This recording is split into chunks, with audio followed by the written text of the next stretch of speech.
Some call me Steve, Dad, husband, or friend. Others might call me boss, coach, or mentor. Today you can call me the Leadership Hacker. Thanks for listening in, I really appreciate it. My job as the Leadership Hacker is to hack into the minds, experiences, habits and learning of great leaders, C-suite executives, authors and development experts so that I can assist you developing your understanding and awareness of leadership. I'm Steve Rush and I'm your host today. I'm the author of Leadership Cake, I'm a transformation consultant and leadership coach and can't wait to start sharing all things leadership with you. Eric Chasen is the special guest on today's show. He's a resiliency coach and turnaround expert, and he's the author from Despair To Millionaire. Before we get a chance to speak with Eric, it's a Leadership Hacker News.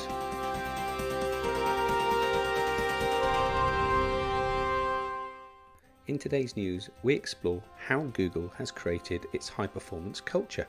Take one look inside the incredible Googleplex and it's pretty obvious why they receive an average of 2.5 million CVs and resumes every year.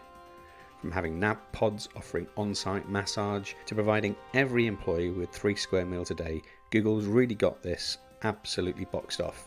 Yet it's not only the indoor swimming pools, the beach volleyball courts and the free on-site laundry that has led to the £300 billion giant tech getting a 93% CEO approval rating for its CEO on Glassdoor.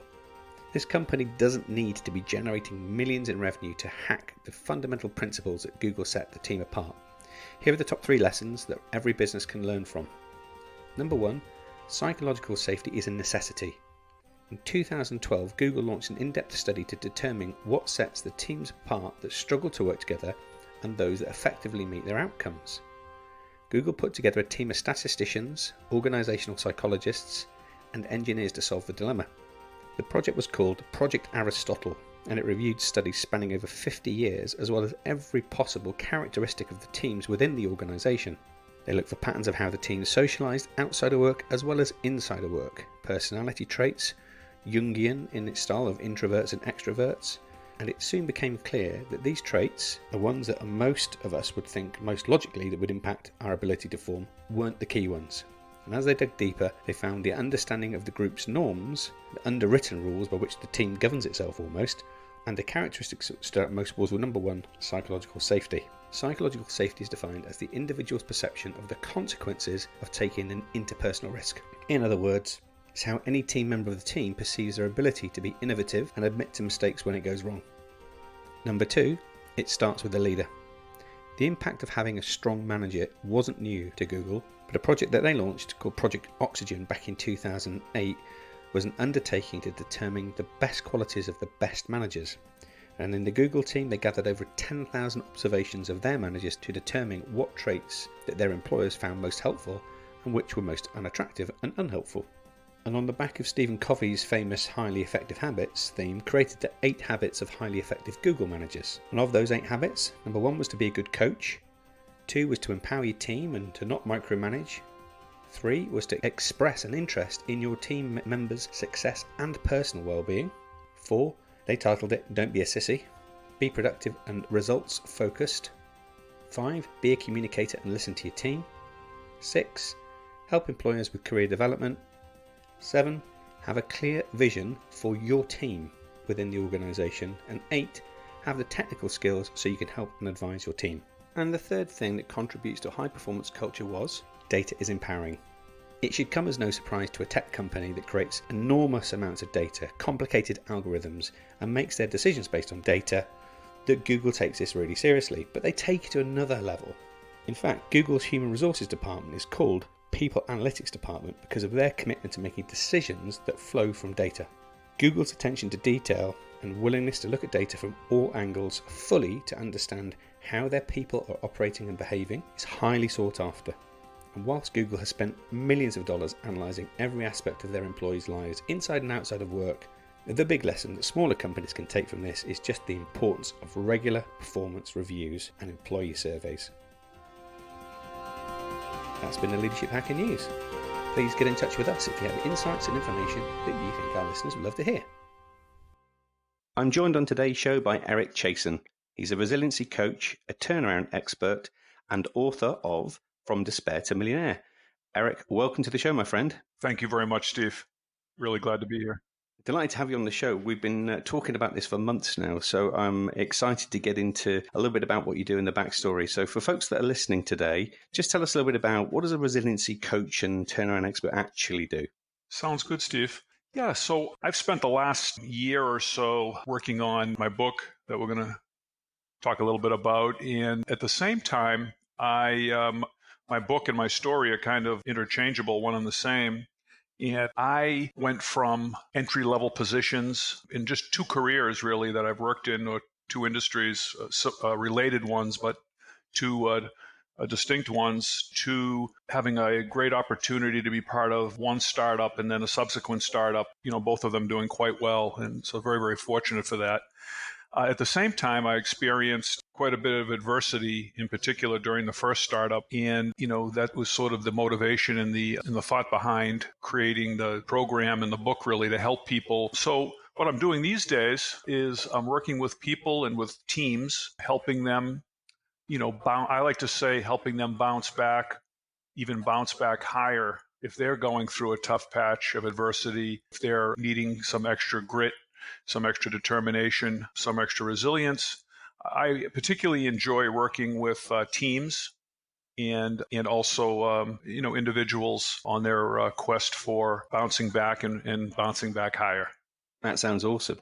Now, I guess there is a little clue in the title here, From Despair to Millionaire, that there's been some adversity in that backstory of helping you get to where you get to now. Just give us a little sense of kind of what it was that created you to give you that focus, that drive that you have now. Yeah, Steve. Back in 1999, 2000, previous to that, I had left one of two careers that I worked my way up in. And I was a phone sales agent. And at the time, the director of sales and a couple of other partners started a company in the same industry and invited me in to be with a small equity position to help build, because I had experience, working on the phones.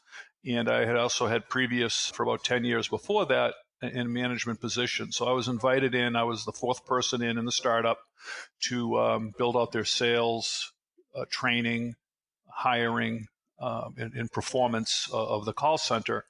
About 2 months into that new startup, I was engaged, and we were planning our wedding this was in April 99, and we planned our wedding for July of 99, and my fiance very suddenly and unexpectedly died in an automobile accident April 25th of 1999. So obviously that was, devastating. And it was just 2 or 3 months into beginning this new company. So on one hand, it was very, very difficult. On the other hand, it was a blessing that I had the distraction of a new startup and all the demands of that.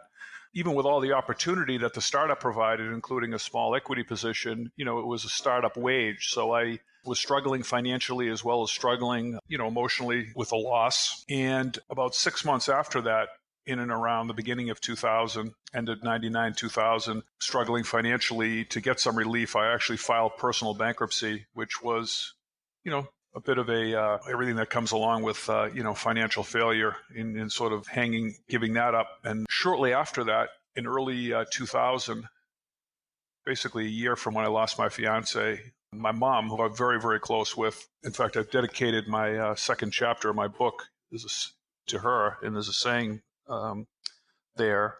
My mom was diagnosed with inoperable lung cancer, and that was March or April of 2000, and she passed away in August of 2000. So within a year, 99, 2000, I suffered significant personal loss that I've never experienced before or since, as well as the financial. So it was really a low point in my life. And having mentioned earlier that I was part of a startup and there was lots of opportunity there to throw myself into my work, ask for help.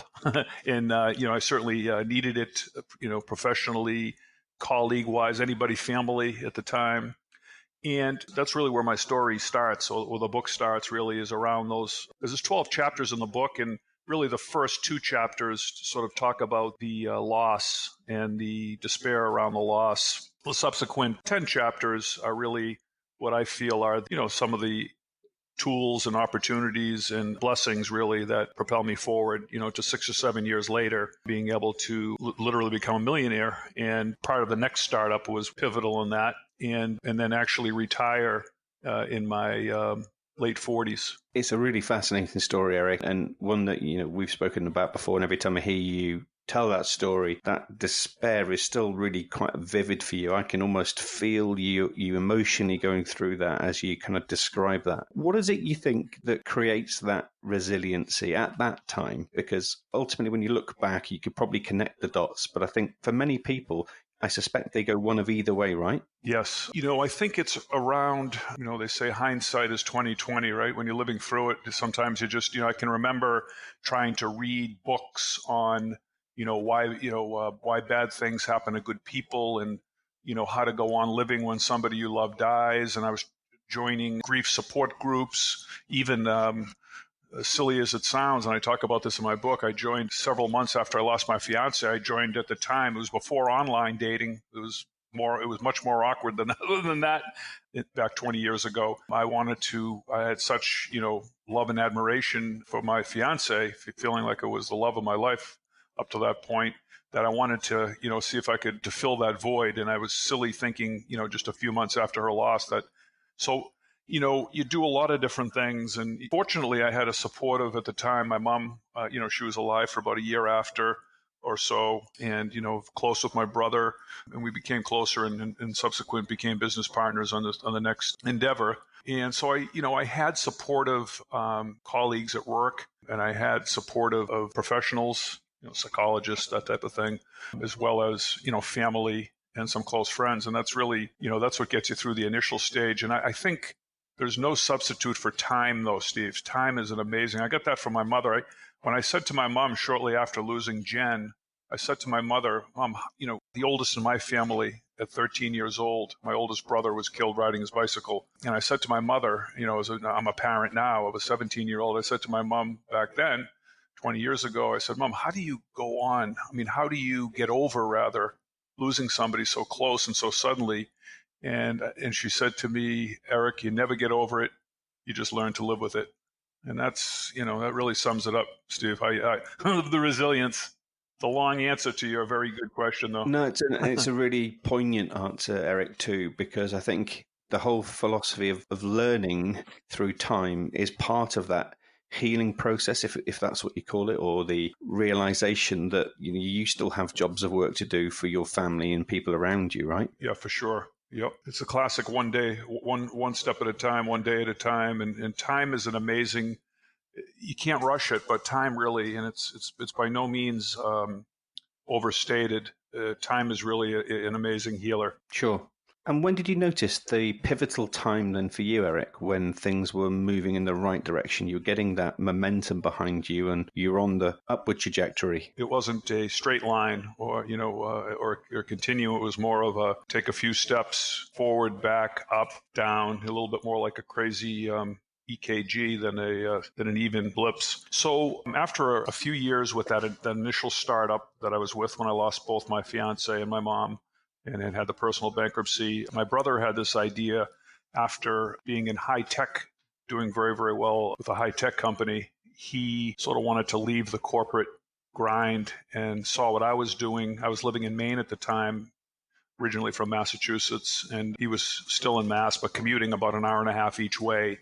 Having done that for about 10 years, had enough. So he was going to start a similar type company that I was working for, which was a service-based call center, sales center. He looked at the technology. So to answer what was a pivotal move, Steve, was actually relocating back from the state of Maine to Massachusetts and, becoming partners with my brother.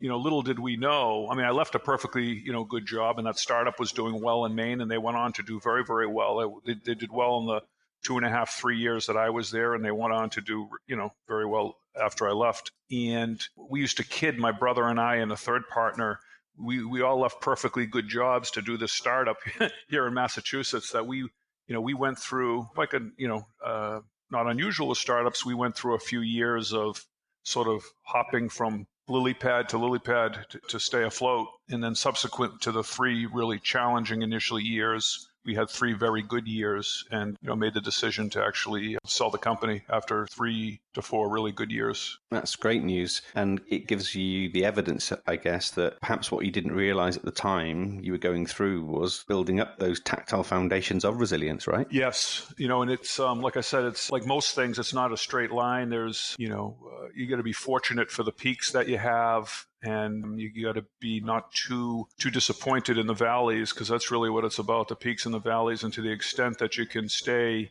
I have a chapter in my book called Guts, Grit, and Resilience. And that's really what it takes. Sometimes it just takes hard work. I think entrepreneurial endeavors always take hard work. And then sometimes that's just enough, the hard work. And other times it really takes guts, grit, and resilience, which is a extra commitment over and above hard work. There's other factors too, which is surrounding yourself with good people that we were very, very fortunate to be able to do and acquire, which was, besides the 3 of us co-founders of the company, we had some other partners that were very helpful. Some came and went, and we certainly had some incredible people that came to work with us that were just superb. That's great to hear too.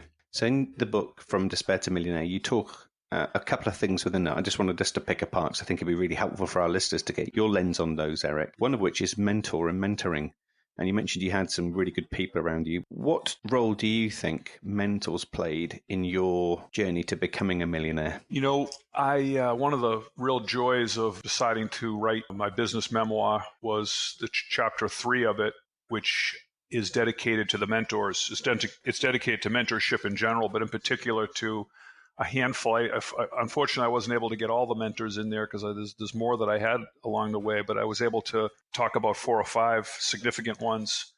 And to me, that's the difference of sitting here talking right now and having a story to write of, a success story to write, and not having one potentially, is 2 things. One is having people. My first mentor, which was before the business world, was when I was interested in weightlifting and bodybuilding as a teenager. I talk about this David Berman in my book, who has since passed. But point is that he taught me some attributes that were very, very helpful along the way, onward and upward in the business world. To my first business mentor, Paul Leary, who I may talk about the most in there other than my brother. He was somebody that when I went to work for him at 21 years old as a college dropout, he was a guy that I looked at and said, I want to be like him. He was a consummate entrepreneur, rags to riches story himself, and a super successful guy that went on to build a number of companies from nothing. So, and he wasn't the easiest guy in the world to work for. Again, a consummate sort of hard driving entrepreneur, but just an incredible motivator, leader. I learned a lot from him in my early and mid 20s. That I think about it as one of those things. I lost touch with him for 25 years. And after writing the book, it was such a honor and such a joy to be able to, I found his email address, sent him a note, and we were able to reconnect through email after about 25 years. So, he was very happy to hear from me, and sort of obviously thrilled to be honored. And it was meant a lot to me to be able to do that, because, if it wasn't for him, my trajectory may have been different. And I talk about some other mentors along the way, right up into perhaps maybe the sort of my last mentor in business, which was my older brother, who's 10 years older. And he was very pivotal in sort of the home stretch of my story, basically. That's a really thoughtful reflection, because as you were talking about your brother being a mentor as well, I guess people often have that misconception that brothers and business partners can't actually mentor each other. But actually, you can, can't you? It's a great point, Steve. My brother and I early on. So again, I was always the little brother until, you get to a certain age. And then we had some similar interests. And then ultimately, he invited me into his company for a good ownership stake. And that was in 2001. And we went on to, again, struggle together for a few years and then do very, very well for the next several. But the point is that early on, we said that we were never going to let anything come between our brotherhood and friendship, and it never did. And we rarely even had any arguments. He was the CEO of the company, and he had the experience. He was the chief operating officer of a publicly held company, that high-tech company I talked about a little bit earlier. And he had the business acumen. Was excellent at building culture and excellent problem-solving skills. And he was just a real outstanding person to be the CEO of the company. I don't know if he ever loved the job because of all the other added stuff that came along. He was the best salesperson in terms of acquiring new business that we ever had. So he was excellent, very, very passionate about our business and our ability to deliver for our clients. And I was fortunate enough, Steve, I asked him and he wrote, some of this is summarized in the foreword of From Despair to Millionaire. My brother wrote the foreword, Steve Chasen. Again, I'm grateful that we have the kind of relationship that he was able and willing to write that. That's great. And gratitude also plays a key part of your book, and you call it the key to fulfillment. Tell us a little bit about why that's so important to you. Yeah, I think it's critical that we recognize it's all about the old saying there of treating the person that serves you coffee the same as CEO, or that treating everybody basically the same. That's my default mode. Really is treating everybody with kindness and respect.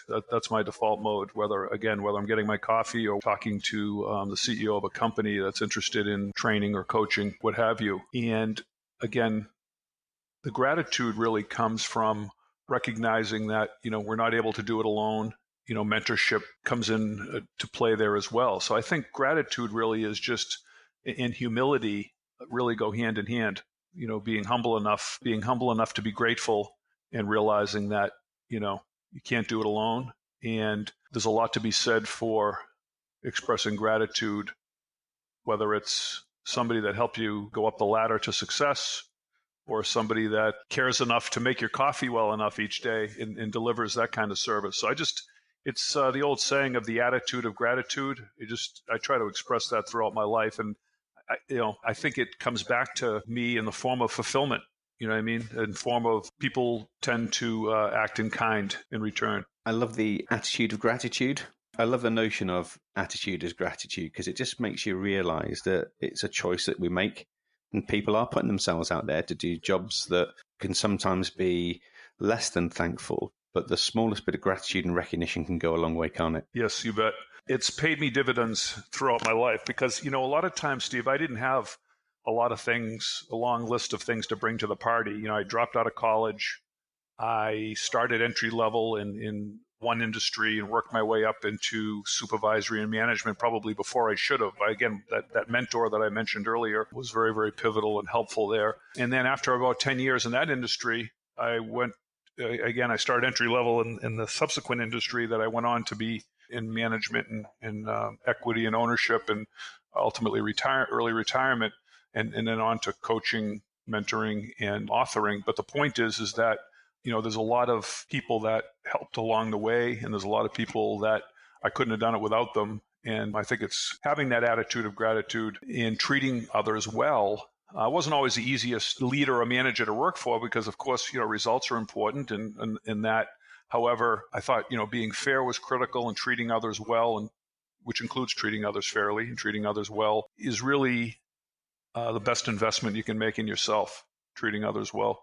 And you call it an investment, and I think it's the right word too, Eric, because many people don't see that gratitude as an investment. Being fair, being appreciative of people can actually directly transfer to bottom line results and revenue as much as just make people feel good, right? Yes, and don't wait for the other person. A lot of times people, they're waiting for the other party or the other person or the other employee or the other colleague or the other neighbor to treat them kindly and treat them well. I find that it works really well if you make the first move.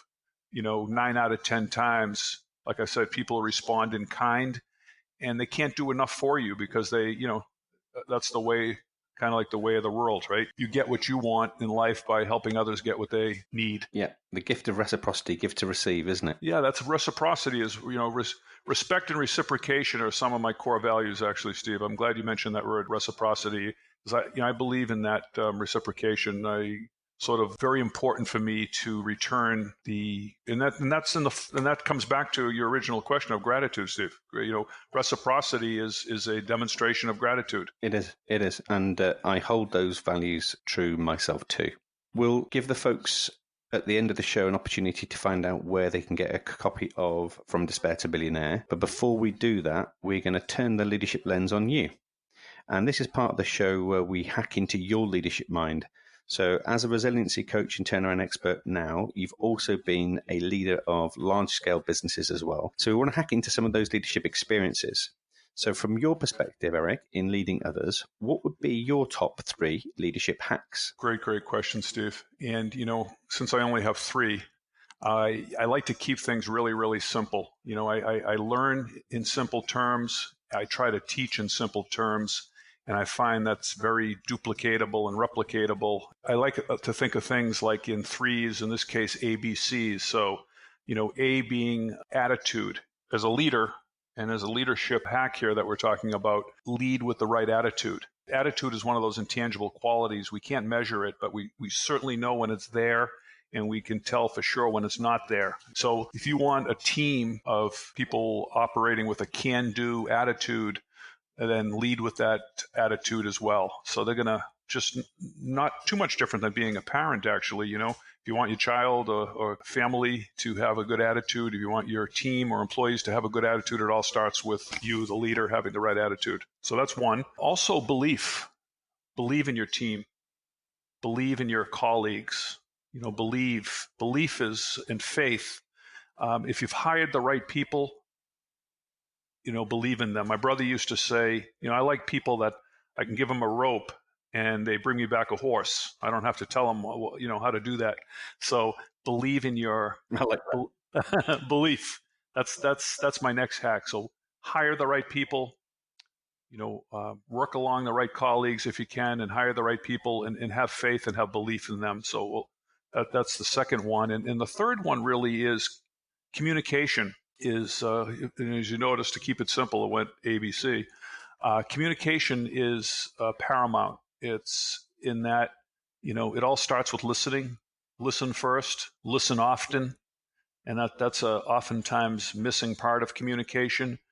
But communicate expectations, listen for feedback, listen some more, and do the best you can to communicate in the way that you and I are, Steve, which is, talking, or nowadays, I always love face-to-face communication. That's not always so realistic. You're in England, I'm in the East Coast of Massachusetts, and so we're not going to necessarily be face-to-face. And on top of that, we have nowadays is not so much face-to-face with the COVID in that. So, but that doesn't change the fact that communication is really, really critical, starting with being a very active and attentive listener. I love the simplicity of your ABCs, Eric, and easy to remember, but bang on and relevant too. Thank you. The next bit of the show we're going to turn to is what we affectionately call hack to attack. So this is where something in your work life has perhaps not worked out as well. And it's fair to say you've shared with us a number of stories already that could align to this as an approach. But we've taken that situation that hasn't worked out well or hasn't been good, but we now use that as a key foundation in our work as a force of good. What would be your hack to attack? Steve, I think it's around responsiveness, actually. And that's such along with treating others well, reciprocation, respect, which all sort of are interchanged and connected. Responsiveness is an amazing differentiator. Responsiveness is if somebody sends you an email and it languishes for a while, that sends a message. If somebody sends you a voicemail or any kind of communication and it doesn't get a quick response, conversely, if you are responsive, meaning even if you don't have the answer yet, but you say, hey, Steve, I got your email and I'm working on it, and then you follow up with the answer or an update, that builds value. So in other words, what you're doing is it's really making sort of deposits in the bank. You can struggle with performance. You can struggle with results, although those are ultimately what we get measured by, which is, performance, results, delivery of things. But you can earn a lot of deposits in the bank of trust, so to speak, by being ultra responsive. And you can also set yourself apart from the competition, whether it be you work in a niche market or a highly competitive market or industry. Serving coffee as an example, you can really set yourself apart by being ultra responsive. And then that can be the difference between a competitive advantage. In times that we were not necessarily performing great, but we were very, very responsive, communicative to our clients, that would go a long way in building, maintaining trust, and building up that, as I call it, the sort of the deposit of trust that can be drawn upon at times of maybe not peak performance. Yeah, it's great. And the other kicker, of course, to that is that if you are responsive, you'll also be on their mind, and therefore that recency of your deposits of trust, if you like, will be in the front of their mind when they're thinking of who do I need to engage to do this next bit of work. You're excellent, Steve. And I find that even in this day and age of ultra, high tech and Zoom calls, and I still find that a huge competitive advantage and a major differentiator is responsiveness. Yeah, me too. Love it. Sounds great, Eric. So the last thing we want to do with you is to invite you to do a bit of time travel. You get a chance now to go back to meet with Eric when you were 21, and you get a chance to give him some advice. What would it be? Yeah, I knew this coming in, and I still struggle a little bit with it, Steve. But I would have, it kind of sounds silly being an entrepreneur, right?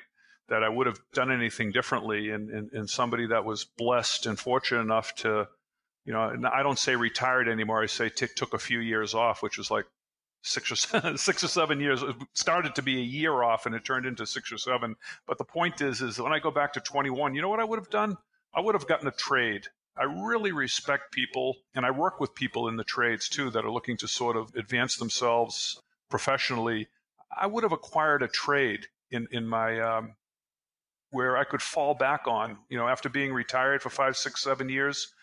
It would have been wonderful to have a trade, whether it's, electrician or a plumber or, something to that effect. And that's maybe something I would have done differently in my early 20s. And I wonder, had you have done that though, would you have unlocked that entrepreneurial spirit? Well, you know what? There's plenty of super entrepreneurial and successful tradespeople too. So, and I know some of them, and look to work with others that have the trade, but maybe they're looking to build on perhaps some of the soft skills and executive type skills, to further their entrepreneurial career. So but there's a lot of those people that are ultimately very, very successful. And I like the idea of that's one of those things that's transferable, and you can do a lot of these trades are recession proof as well, especially things like electrician and plumber and things like that.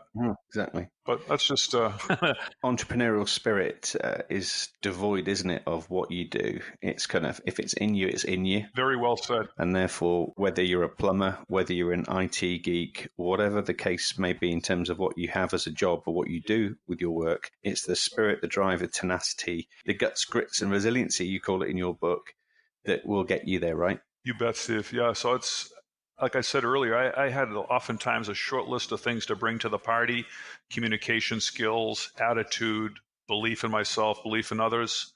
Those are, although they're soft skills or intangibles that are not measurable, they're oftentimes high on the short list of things that I could bring before I had money to bring, or certainly any skills, any formal training rather. Got it. So as folk have been listening to this, I'm pretty certain they're going to be thinking, how do I get myself a copy from Despair to Millionaire? How do I find out more about Eric's work? How can I connect with him? If we're going to direct our listeners to you, Eric, where's the best and how's the best place to do that? Thank you very much for mentioning that, Steve. It's very simple. You could go to my website, which is my name, ericchasen.com, ERICCHASEN.com, or the actual landing page for the book is fromd2m.com, but it's available right now through either those two sites I just mentioned or directly with Amazon. Thank you for asking about that. You've also got a growing following on LinkedIn as well, and I know that we collaborate on various different bits of activity within LinkedIn as well. So I'd encourage anybody who wants to see a bit more broader work that you do and some of your insights, Eric, to also follow you on LinkedIn. Thank you very much for that, Steve. I just wanted to top off the show by saying, Eric, thank you ever so much for coming to share your story and share your lessons from leadership with our listeners. It's been a real pleasure in having you join the Leadership Hacker podcast. Eric Chasen, thanks for being on the show. Steve, thank you very much. I genuinely want to say a heartfelt thanks for taking time out of your day to listen in too. We do this in the service of helping others and spreading the word of leadership. Without you listening in, there would be no show. So please subscribe now if you haven't done so already. Share this podcast with your communities and network and help us develop a community and a tribe of leadership hackers. And finally, if you'd like me to work with your senior team, your leadership community, keynote an event, or you would like to sponsor an episode, please connect with us via our social media. And you can do that by following and liking our pages on Twitter and Facebook. Our handle there is @LeadershipHacker. Instagram, you can find us there at @the_leadership_hacker, and at YouTube, we're just Leadership Hacker. So that's me signing off. I'm Steve Rush, and I've been the Leadership Hacker.